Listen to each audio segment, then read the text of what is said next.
일주일 동안 방전된 체력 여기서 충전하고 가시죠. 건강을 전하는 지식 줄여서 건전지. 뜨거운 볕에 시달린 두피 그냥 놔두다간 탈모로 직행한다죠. 천만 탈모인들 오늘 시간 잘 들어주시기 바랍니다. 분당 서울대학교 병원 피부과 허창훈 교수를 모셨습니다. 어서 오십시오. 어서 오십시오. 네, 안녕하세요. 네. 참 오늘 모시기 어려운 귀한 분 모셨습니다. 그러니까 탈모 정보 많이 듣고 가시기 바랍니다. 먼 길 오셨어요. 일단 네. 와주셔서 고맙습니다. 탈모 전문의시여서 그런지 빼곡하십니다. 감사합니다. 타고나신 건가요? 관리 결과신가요? 뭐 타고난 것도 있겠지만 뭐 모든 사람들은 일단 30대가 넘어가면 탈모가 조금씩은 시작한다고 봐요. 그래서 네. 저도 항상 꾸준히 관리를 하고 있습니다. 그러시군요. 꾸준히 관리 어떻게 하세요? 뭐 먹는 약을 먹기도 하고요. 아. 네, 관리를 또 따로 하기도 하고 그렇습니다. 그런 것도 오늘 여쭤봐야겠다. 그러니까 네. 자, 건강을 전하는 지식 건전지 탈모 때문에 걱정하고 고민하고 계신 분들 그리고 뭔가 약을 쓰시거나 방법을 통해서 뭐 효과를 보셨다거나 효과를 못 보셨다거나 혹은 부작용을 겪고 계신 분도 계실지 몰라요. 탈모와 관련된 모든 질문 받습니다.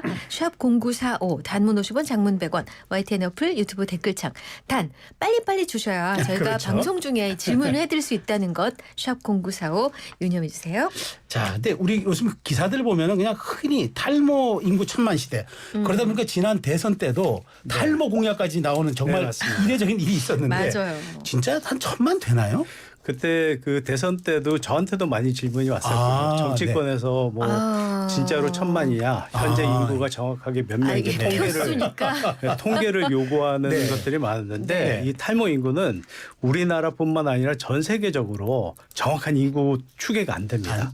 왜요? 안 되는 이유가 이게 보험으로 적용되는 질환이 아니다 보니까 그렇죠. 비보험으로 적용이 되다 보니까 추계로 잡히지는 않는데 그럼 천만이라는 이 숫자가 어디서 나오느냐. 네. 몇 년 전에 갤럽에서 네. 이렇게 자가 조사로 한번 조사를 했던 적이 있어요. 스스로 내가 탈모인지 아닌지를 조사를 했는데 네. 그 숫자를 전체 인구에 환산을 했더니 약 한 980만 정도가 나와서 어머나. 약 1000만 정도가 된다라고 생각했지만 그게 지금 현재까지는 거의 정설로 여겨지고 저희가 일반적으로 생각을 할 때도 어느 정도 그 정도에 부합하지 않느냐 생각해서 대부분 다 1000만이라고 생각을 하고 있습니다. 야, 그러니까 그 어느 정도 과학적이긴 하네요. 왜냐하면 이게 자신이 거기서 설문에 응답을 한 거니까. 네.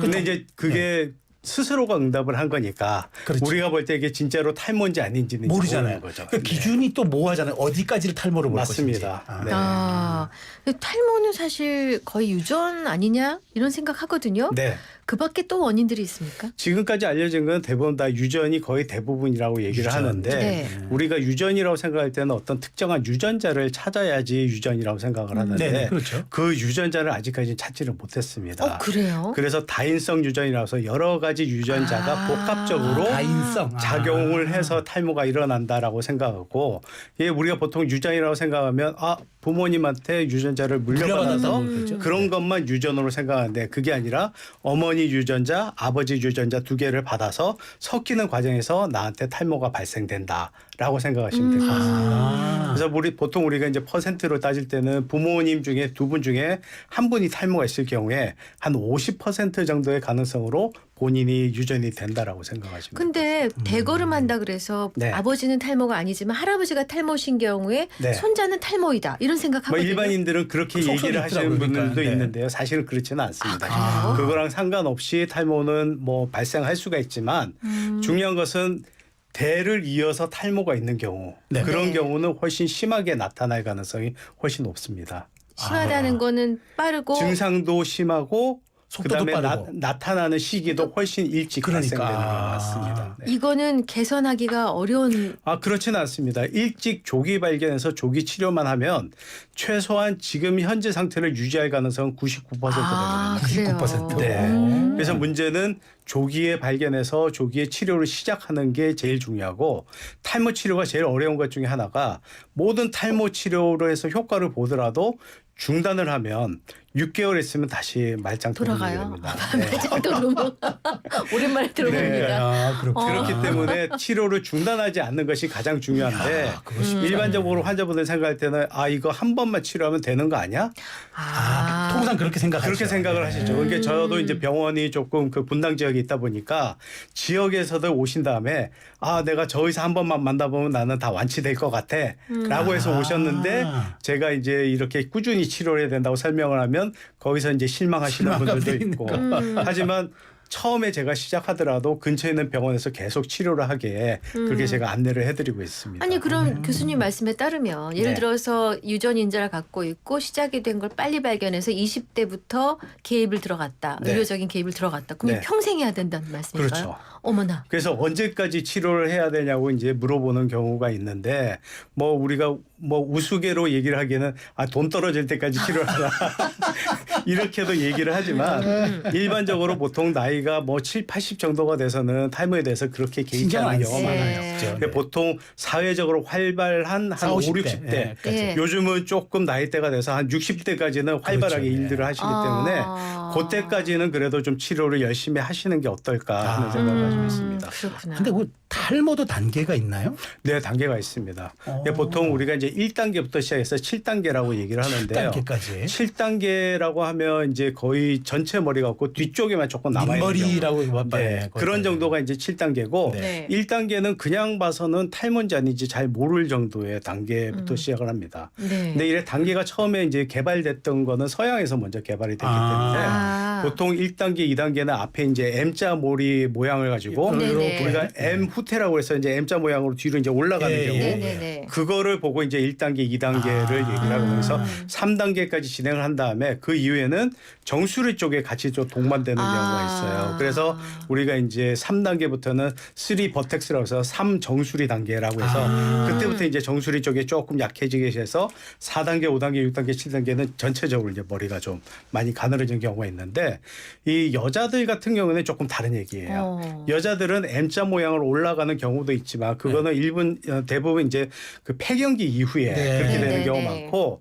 젊은 여성들 같은 경우에는 보통 앞에 헤어라인은 유지가 되면서 네. 그 위에 있는 머리만 빠지는 경우가 있어요. 아픈 유지가 되는데. 네. 그래서 이제 뭐 일반인들은 이거 O자형 탈모 이렇게도 얘기를 하고 뭐 옛날에는 저희 뭐 소갈머리 없는 사람 뭐 이렇게도 얘기를 하게 됐는데 앞에 헤어라인은 유지되면서 정수리 쪽만 탈모가 되는 경우가 있는데요.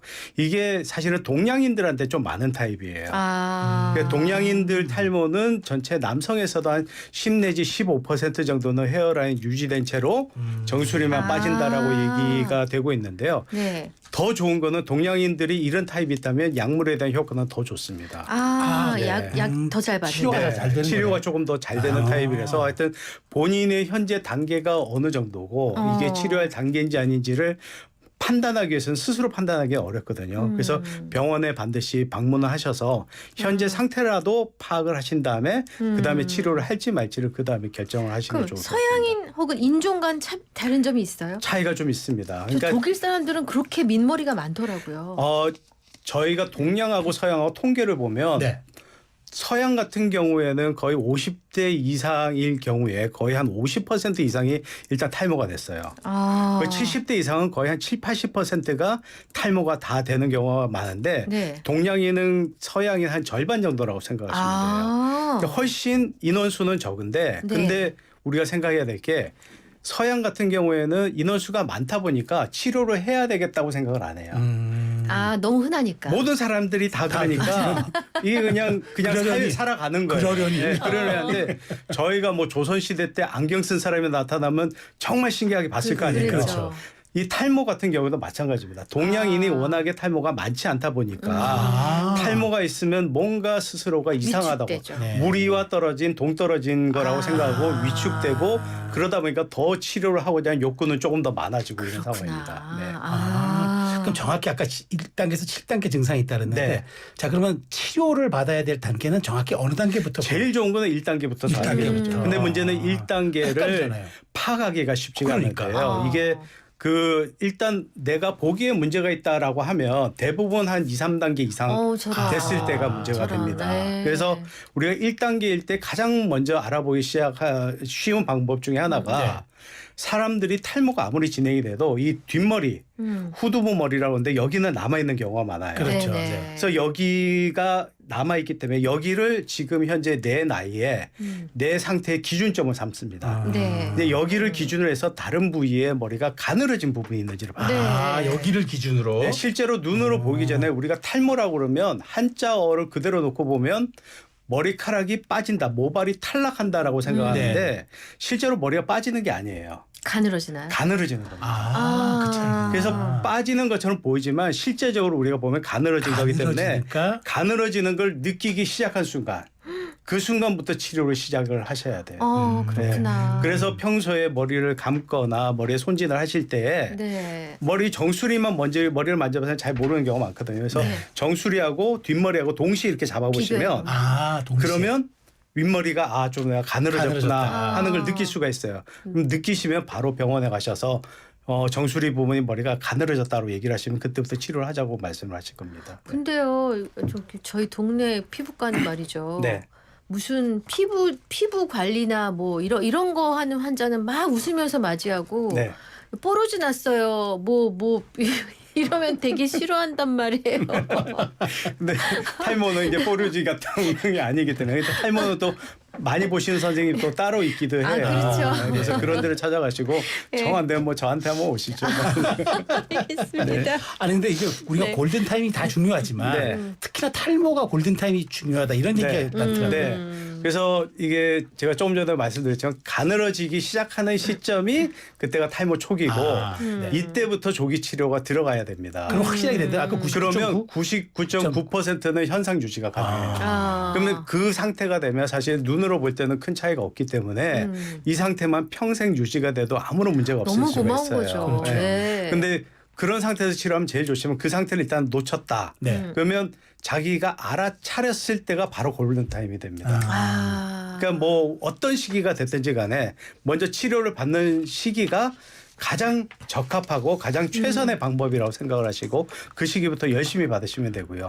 이게 받다가 보면 좀 이게 좋아지는데도 한 6개월 정도 시간이 필요하고 나빠지는데도 한 6개월 정도 시간이 필요하거든요. 6개월. 그러니까 한 6개월 정도 치료를 받다가 치료를 좀 소홀히 해도 별로 차이가 없거든요. 네. 그리고 사람들이 대부분 됐다, 한 이제. 멈춰요. 이제 됐구나. 이제 한 2, 3년 정도 그냥 치료를 안 하고 있다가 한 3년 뒤에 또. 이렇게 나타났는데 오히려 처음보다 더 더 나빠졌어. 오시는 경우도 있어요. 어떡해요. 그게 왜 그러냐면 내가 치료를 안 했을 때 어떻게 변한다는 걸 사람들이 생각을 못 하세요. 그러니까 치료를 안 하고 있으면 어디까지 나빠지느냐? 내가 원래 나빠졌을 정도까지는 무조건 가게 돼 있어요. 그래서 꾸준히 치료하는 게 제일 중요해요. 간신히 버티고 있는 거군요. 그렇죠. 네. 제가 여기 우리 저명한 교수님들 나오시니까 제가 꼭 여기 오면은 속설을 제가 검증하는 게 있는데 오늘 하나 속설 하나 여쭤보려고. 좋아요. 예. 남자들 사이에서는 탈모약을 복용하면 성기능이 감퇴된다. 네. 이런 말들이 아주 굉장히 광범위하게 네. 퍼져 있어서 이게 사실인가요? 이런 말들이 저희 나라 뿐만 아니라 전 세계적으로 많이 우리나라. 있고요. 예. 네. 그래서 제가 지난주에 중국에 강의를 갔던데 중국에서도 이것 때문에 상당히 문제가 많다고 얘기를 들었어요. 네. 근데 이게 사실은 그야말로 속설일 뿐이고요. 속설. 실제로 성기능에 이상이 있는 경우에 1.5에서 2% 사이로 보고가 됐는데요. 유명한 데이터가 아니네요. 그러니까. 근데 그게 가짜 약을 먹은 그룹도 그 정도 데이터가 나왔어요. 가짜약. 예. 그러니까 진짜 약을 먹거나 가짜 약을 먹거나 데이터에 큰 차이가 없다. 없고 반대로 생각하면 98%는 아무런 문제가 없다는 네. 얘기예요. 근데 내가 2%인지 98%인지도 모르고 약을 겁을 먹고 먹지 않는 것보다는 네. 이게 나타나는 경우 보통 복용하기 첫 한두 달 내에 나타나고요. 네. 그럼에도 불구하고 약을 먹었을 때 어떻게 되는지에 대한 결과가 있습니다. 연구 결과가 있는데 내가 성기능 부작용이 나타난 걸로 알지만 알고도 불구하고 나는 탈모가 더 중요하기 때문에 약을 계속 먹겠다 하는 사람들 계속 먹었더니 6개월 이후에는 대부분 다 그 증상이 없어졌어요. 오히려 네. 그렇구나. 그래서 거기에 대해서 너무 걱정하실 필요는 없고 네. 일단 내가 어느 그룹에 속하는지 파악하기 위해서라도 치료는 일단 받아보시라고 들어봐야 된다. 권유하고 예. 오늘도 속설에 대한 검증이 끝났습니다. 전혀 네. 상관없습니다. 네. 저기 그 8739님이 저 50대 후반 남성입니다. 2년 전부터 두타 계열 아보다트 네. 복용 중입니다. 근데 네. 이 약값이 비싼데 하던데 같은 계열 카피약 복용해도 가능할까요? 이 카피약에 대한 얘기가 참 많이 들어와요. 이게 옛날에는 카피약이 없었고 다 오리지널 약만 그렇죠. 했는데 이게 특허가 풀리다 보니까 네. 카피가 많이 나왔습니다. 근데 네. 문제가 되는 거는 카피약을 복용해도 되냐고 의사한테 물어보면 의사는 대답을 못 해요. 왜냐하면 유효 성분은 똑같다는 가정하에서 카피약이 그렇죠, 허가가 그렇죠. 나왔는데 실제로 똑같이 나왔는지 알 수 없습니다. 아니면 그 외에 다른 성분이 얼마나 들어가는지 알 수 없기 때문에 저희가 얘기할 수 이해했습니다. 없습니다. 네. 자, 이렇게 여러분 궁금하신 거 문자 주시면 돼요. 우리 8739님이 발빠르게 문자를 주셔서 저희가 읽어드린 겁니다. 샵 0945 우물정 0945 유료 문자 확인하세요. 잠깐 광고 듣고 올게요. 오늘따라 이렇게 광고가 길게 느껴지는 날이 있어요. 이렇게 건전지 할 때 유난히 그래요. 자, 오늘 분당 서울대학교 병원 피부과의 허창훈 교수를 모시고 탈모 얘기 나누고 있습니다. 일상생활 관리 속에서 여쭤보겠습니다. 네. 우리가 쓰는 제품이 많아요. 네. 여성들 특히. 네. 샴푸, 린스, 트리트먼트, 헤어 에스, 염색하죠, 펌하죠. 그다음 일상에서 먼지 만나죠. 온수나 냉수 써야 되죠. 이런 모든 것들이 선택의 기로이석이 만들거든요. 네. 일단 북한에는 민머리가 별로 없대요. 온수가 없어서. 이 얘기는 확인된 얘기죠. 아 진짜요. 네, 네. 그래서 타고난 유전자가 아니면 진짜 북한에서 그 우리가 보통 대머리라고 하는 민머리 못 만난다는 거예요. 그게 그렇지는 않을 거예요. 아, 그래요? 옛날에 그 모 제품에 인디안에는 탈모가 없다라고 해서 이제 제품 나온 것들도 있거든요. 기억나요. 근데 실제로 인디안에 탈모가 없냐? 있어요. 북한에도 탈모가 있지만 아마 그 나이 때까지 활발하게 활동하시는 분이 적어서 그럴 수도 있어요. 네. 그렇구나. 그래서 이거는 뭐 인종적인 그런 유전자에 의한 거기 때문에 그 인종적으로 그렇게 많이 동양이 서양인을 제외하고는 그렇게 많지는 않지만 동양이 적은 건 사실이지만 북한에는 탈모가 없다는 거는 그거는 낭설일 것 같고요. 적다. 네. 네. 그래서 이게 보통 이제 머리를 감거나 이런 거에서 물어보시는 경우가 많은데 네. 일단 이제 몇 가지 말씀을 드리자면 샴푸를 쓰는 게 좋으냐 비누를 쓰는 게 좋으냐 이렇게 물어보시는 네. 분도 네. 있어요. 근데 사실은 샴푸를 쓰는 게 좋습니다. 네. 그것도 이제 약산성 샴푸를 해서 약간 두피하고 가까운 샴푸를 쓰는 게 좋은데 이게 그 모발에 관한 모든 제품들을 보면 그 용도가 다 있어요. 그 용도를 알고 선택을 하시는 게 좋아요. 네네. 샴푸는 용도가 머리에 붙어 있는 기름때를 벗겨내는 게 용도입니다. 네네. 그래서 세정제하고 같은 용도라고 생각하시면 되고 네네. 린스는 벗겨내는 게 아니라 코팅을 하는 게 린스예요. 아, 입히는 거구나. 입히는 거예요. 아 린스가요. 예, 린스나 트리트먼트의 역할은 뭐냐면 그게 두 가지는 서양에서는 그냥 트리트먼트라고 통칭해서 얘기를 네. 하는데 우리나라에서는 또 린스 따로 세분화 뭐 시키는구나. 트리트먼트 따로 이렇게 세분화 시켰긴 네. 하지만 결국 두 가지는 코팅을 하는데 이걸 왜 코팅을 하느냐? 머리를 감고 나면 머리가 푸석거리기도 맞아요. 하고요. 네. 안에 있는 수분이 밖으로 네, 나가게 네. 됩니다. 그렇게 되면 머리카락 자체는 우리가 기와장처럼 머리카락이 겹겹이 이렇게 쌓여서 이렇게 밖에서 들어오는 그 이물질을 보호하고 네. 내부에 있는 수분이 밖으로 나가는 막아주는 역할을 하는 그런 기와장처럼 된 조직이 있는데 네네. 그 조직이 들리게 돼서 네. 거기를 통해서 수분이 빠져나갈 수가 있어요. 그래서 린스나 트리트먼트를 가지고 그 위에다가 기름을 입히고 코팅을 한다고 생각하시면 돼요. 그래서 그 두 가지 작용이 있기 때문에 린스는 그래서 샴푸는 두피까지 깨끗하게 세정을 해야지 두피에 있는 기름때까지 벗겨낼 수가 그렇죠. 있는데 네. 린스는 두피에 닿으면 안 돼요. 그렇구나. 코팅을 시키는 코팅하는 거니까. 역할이니까. 네네. 그래서 린스는 항상 머리 끝부분을 위주로 하라고 하는 이유가 예, 예. 그렇게 돼 있고 에센스는 뭐냐? 두피에 좋은 영양 성분만 모아놓은 거예요. 네네. 그 모아놓은 거는 그러면 머리카락에 묻어서 효과가 있을까요, 없을까요? 없죠. 없죠. 두피에 없죠. 들어가야지. 두피에 들어가야 돼요. 네. 머리카락은 죽은 조직이에요. 이미 죽어서 껍질만 남아있는 조직이고 머리카락을 새로 만들고 하는 조직은 머리카락이 아니라 두피가 됩니다. 그렇죠. 네. 그래서 에센스는 두피에 직접적으로 들어가요. 네. 그러면 다시 한번 물어볼게요. 린스를 먼저 하는 게 좋을까요? 에센스를 먼저 하는 게 좋을까요? 지금 말씀에 따르면 에센스를 먼저 해야 되는 그렇죠. 거죠.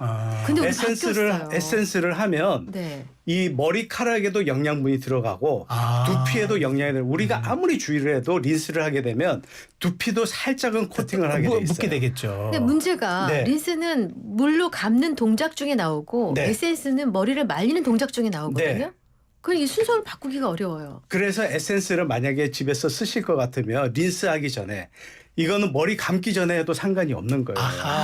차라리 그게 오히려 더 많은 성분을 두피 속으로 깊게 넣을 수가 있어요. 그러면 에센스를 바르고서 좀 시간을 경과한 후에 그게 감아야겠네요. 제일 좋죠. 예. 제일 좋은 거는 머리를 감고 에센스를 하고 린스를 하는 게 제일 그 좋지만 시간이 꽤 걸리잖아요. 이게 그러면. 시간도 예. 걸릴 뿐더러 안에 그걸 다 목욕탕에 가지고 들어가야 되는데 그렇죠. 그게 또 만만치가 않은 그렇죠. 거죠. 어. 그래서 그 기본 원리를 파악을 하시면 내가 어떻게 하는 게 좋겠다는 게 나오고 파마하고 그다음에 염색. 펌이라고 하죠. 펌하고 염색하고 이 두 가지는 이 두 가지 과정을 하기 위해서 반드시 거쳐야 되는 과정이 있어요.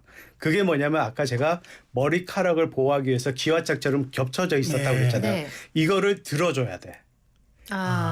그 색깔을 바꾸거나 그 안에 구조를 바꿔서 구부러진 모양을 만들기 위해서는 아. 반드시 기와장을 떼서 들어야지. 예. 안에다 약품을 넣은 다음에 다시 아하. 기와장을 붙여야 되는 거예요. 네네. 그러다 보니까 문제가 펌이나 염색을 한 다음에 머리가 푸석거리는 게 그럴 수밖에 없어요. 그럴 수밖에 없네요. 당연히 기와장을 갖다가 떼내고 안에다 집었는데 완전히 떼내는 게 아니라 그래서 그 기와장을 살짝 들어주는 작업을 해요. 약품에 그 성분이 예. 있다는 거죠. 그래서 살짝 들어준 다음에 안에다 성분을 넣든지 빼든지 한 다음에 다시 기와장을 닫아두는 작업을 하고 닫은 다음에도 이게 완전히 붓질하니까 바깥에다가 코팅을. 트리트먼트나 린스를 써서 이게 강하게 아. 코팅을 하는 작업을 하는 거죠. 음. 근데 그것도 반복을 하다 보면 아무리 코팅을 해도 소용없. 다를 수가 있잖아요. 그래서 모발 끝이 갈라지거나 이런 영향이 생길 수밖에 없어요. 그럼 머리 감을 때 온수 냉수 중에 어떤 두 가지 온도 중에서 뭐가 더 나으냐? 너무 뜨겁지만 않으면 크게 상관없어요. 아, 온수라나 네. 냉수라나 크게 상관없는데 너무 뜨겁다는 기준이 뭐냐? 일반적으로 한 42도 이상이 되면 이게 시간하고도 관련이 있는데요. 오랜 시간 동안 하게 되면 이게 그 두피의 온도하고 물의 온도하고 거의 비슷하게 맞춰져요. 아. 근데 42도에 가까이 되면 모든 세포가 다 영향을 받습니다. 아. 그래서 가급적이면 미온수라고 그래서 42도보다는 조금 낮게 낮게. 한 37, 8도 수준의 그 정도 온도의 물을 쓰는 게 가장 좋다라고 얘기를 하고 체온 있습니다. 정도? 네. 아. 그래서 드라이기를 할 때도 머리카락을 말리는 데는 이건 뜨거운 바람 하자면 세팅이 되지가 않기 때문에 대부분 뜨거운 바람을 쓰는데 네, 네. 머리카락을 말리기 위해서 가장 좋은 것은 선풍기 바람으로 쓰는 게 제일 좋습니다. 아, 네. 네, 저는 우리 최은성 평생 선풍기로 머리를 네. 가지고 있습니다. 그래서 고온을 쓰게 되면 또 뭐가 문제냐면 네. 너무 세팅을 많이 하다 보면 네. 머리카락에 물기가 남아있는 상태에서 높은 온도를 쬐게 되면 그 안에서 물이 귀화를 해요.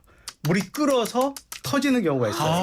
세상에. 그래서 우리가 이제 버블 헤어라고 하는데 버블 모발이라고 그러는데 네. 머리카락 사이에 보면 물방울이 생겨서 네. 모발 자체에 손상을 주는 경우도 있습니다. 어머나. 그래서 너무 높은 온도는 쓰지 않는 것이 좋아서 이게 드라이기를 하실 때도 그 점을 반드시 유의하시고 그러면 뜨거운 바람을 그럼 어떻게 조절하느냐 거리로 조절할 수가 있거든요. 직접 그렇네. 입구에서 나오는 바람이 아. 뜨겁더라도 네. 거리가 어느 정도 멀면 실제적인 온도는 떨어지고 네. 시간을 조금 줄여서 좋아지게 만들 수는 있습니다. 그렇군요. 질문 들어왔습니다. 네. 5780님. 60대 초반 여성입니다. 특히 여자는 머리가 생명인데 어느 순간부터 정수리 머리가 환해지는데 머리 빠질 때마다 가슴이 철렁거립니다. 모발이 가늘고 수세미 같아져서 샴푸만 이리저리 바꿔보기만 하다가 머리를 심어볼까 하다가 얼마 전 탈모샵을 다니기로 했는데 저는 아직 모공이 닿지 않아서 다행이라 하더군요. 그럼 약을 안 쓰고도 모발이 날까요? 아, 이게 지금 일반적으로 이제 모공이 다친다는 표현을 쓰는 경우가 많은데요. 네. 모공이 다치는 경우는 없습니다. 아. 다치는 경우는 없고 네. 60대 초반이라고 말씀을 주셨는데 보통 여성분들은 폐경기 이전에는 여성 호르몬이 어느 정도 나오기 때문에 이게 탈모가 생기는 이유 중에 하나가 남성 호르몬이거든요. 야. 그래서 이 여성 호르몬이 남성 호르몬을 억제하는 그런 작용을 해서 이게 어느 정도 억제가 되다가 폐경이 되면서 여성 호르몬이 급격히 떨어지면서 오히려 남성 비중이 호르몬이 높아지죠. 상대적으로 이제 예, 높아져서 예, 이제 예. 탈모가 발생되는 네. 경우가 많습니다. 그래서 제일 먼저 느끼는 증상이 일단 모발이 가늘어지는 증상을 네. 먼저 느낄 네. 거고 이런 가늘어 증상이 발현됐을 때 그냥 샴만 다니거나 샴푸를 써서 해결해야 되냐 잘 되지는 않아요. 네, 그래서 이런 경우는 조금 불편하시긴 해도 네. 병원에서 주기적인 관리를 받으시는 것이 최대한 그런 탈모 정도를 최대한 완화시키는 방법 중에 하나일 거고 이런 탈모 관리만 열심히 하셔도 그 머리를 계속 유지하거나 조금 더 좋게 만드는 데는 훨씬 좀 도움이 될 것 같습니다. 그렇군요. 네. 그러니까 왜 우리 한 50대 이후 들면은 고혈압이라든가 고지혈이라든가 어떤 이제 성인병을 네. 가진 분들이 많이 계시잖아요. 그런 분들은 평생 안고 가야 된다는 표현을 맞습니다. 쓰시는데 네. 교수님 말씀에 따르면 탈모가 시작되는 순간부터 이것도 평생 안고 가야 하니 네. 안고 갈 게 여러 가지가 생기는. 그렇죠. 결과. 근데 그 최근 예. 연구에 따르면 이게 어떤 탈모 학자들은 이 탈모라는 자체가 피부에 나타나는 성인병 중에 하나라고 얘기를 하는 경우도 있고요. 실제로 탈모가 심하게 나타나시는 분은 다른 성인병이 있을 가능성이 높아집니다. 그래요. 예, 당뇨나 고혈압 같은 것이 훨씬 심하게 나타날 경우도 있기 때문에 다 같이 간다라고 생각하시는 게 맞으실 그렇군요. 것 같아요. 네. 3375님. 3375님 이런 질문 주셨어요. 린스 트리트먼트는 충분히 깨끗이 헹궈야 하는지. 그러니까 코팅이니까 또 적당히 헹궈야 하는지 어느 게 더 맞습니까? 깨끗이 헹궈야 되죠. 깨끗이. 네. 사실 머리카락 끝이 좀 손상이 되더라도 이건 그냥 잘라내면 되는 거거든요. 근데 네. 제일 중요한 거는 머리카락을 만드는 두피를 어떻게 관리할 것인가 훨씬 더 중요하기 때문에 깨끗하게 씻어내는 것이 더 좋습니다. 그럼 마지막 질문 제가 한번 드리고 싶은 게 네. 탈모에 좋은 음식이 있다면은 네. 좀 그거 좀 소개 좀 해주세요. 이게 뭐 방송에 나갈 때마다 그런 걸 많이 질문하시는데 사실 음식만 가지고 탈모를 조절하기는 네. 쉽지는 않습니다. 네. 근데 네. 일반적으로 그 항산화 물질이 많이 함유된 음식들은 다 도움이 됩니다. 뭐가 있죠, 그러면? 콩이라든지 이런 부분들이 뭐 검은 콩이 좋다. 반드시 검은색일 필요는 없고요. 콩 종류가 일반적으로 항산화 물질도 많고 네. 그 안에 그 파이토 에스트로젠이라고 그래서 여성 호르몬과 유사한 성분들이 좀 많이 들어있거든요. 그런 것들이 좀 도움이 됩니다. 그래서 그런 것들을 평소에 좀 섭취를 많이 하시고 조금 더 탈모 치료에 조금 더 관심을 가지시는 게 훨씬 네. 좋을 것 같습니다. 그렇군요. 알겠습니다. 와, 또 오늘은 시간이 그러니까 시간이 야속하게 부족해. 흘러서 어느새 2시 50분입니다. 어렵게 모셨는데요. 귀한 말씀 잘 들었습니다. 건강을 전하는 지식 건전지 분당 서울대학교 병원 피부과의 허창훈 교수님과 얘기 나눴습니다. 교수님 감사합니다. 네, 말씀 잘 감사합니다. 들었습니다. 네.